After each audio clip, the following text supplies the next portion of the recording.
家中有不同的地方，配合我們不同的需要，我們可以在煮食的地方找到碗碟和刀具。家中的物品各有不同的用途，讓我們的生活更方便和舒服。家中有些物品會帶來危險，兒童不應自行取用。電視機是屬於電器類別，對不對？對。兒童不可以自行取用點火器？不可以。我們應不應該在睡覺的地方準備晚餐？不應該。電器可以令我們的生活更方便和舒適。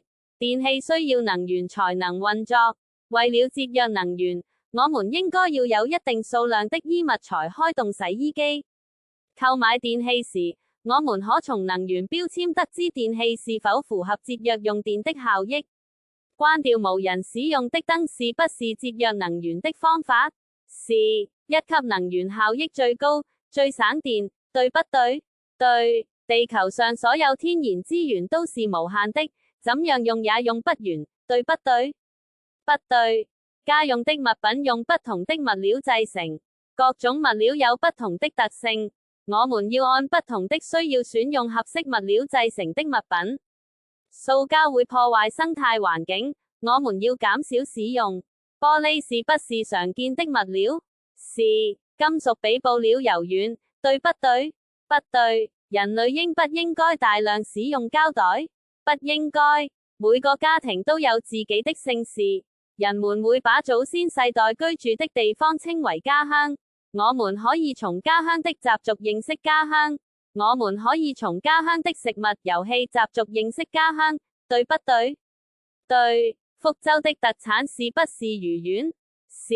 是不是所有人的家鄉都在同一個地方？不是。潮州的茶藝對茶具、沖泡茶葉過程等都有很高的要求，對不對？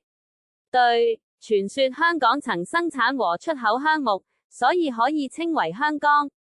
吉慶圍是香港古代的建築物，李鄭屋漢墓於2000多年前建造的。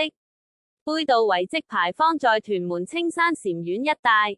宋皇台是紀念宋代皇帝，對不對？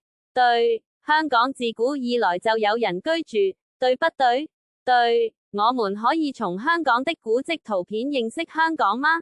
可以。吉慶圍由鄧氏族人在500多年前興建的，對不對？對。相傳炎帝和黃帝是我們的祖先，所以中華民族又稱炎黃子孫。傳說大禹成功治理黃河水患，魯班發明了嘅，提高了建築效率。我們的祖先發明了交通工具。傳說巨人盤古把天地分開，對不對？對。我們的祖先有沒有學會飼養動物？有。我們的祖先會不會用木材製造房屋？會。